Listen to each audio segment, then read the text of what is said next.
इमरान खान ने कहा कि हमारी हुकूमत के जाने की पेशगोइयां होती आ रही हैं। हम हुकूमत में आए तो पहले ही दिन कहा कि ये फेल हो गए हैं। हमें अवाम ने 5 साल के लिए मैंडेट दिया, एहतसाब भी 5 साल बाद होना चाहिए कि हमने अवाम और मुल्क के लिए क्या किया। वज़ीर आज़म ने इस्लामाबाद में मेहनत कश तबके को घरों की फराहमी की तकरीब से खिताब और मीडिया से गुफ्तगू में कहा कि 25 साल पुराने मंसूबों को हकीकत में बदलना बड़ी कामयाबी है।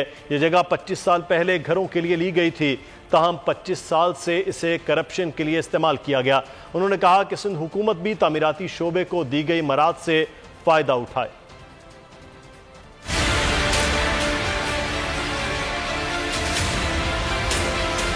वर्कर्स वेलफेयर फंड ने ये जगह ली, लेकिन वर्कर्स वेलफेयर फंड करप्शन का पलंदा था।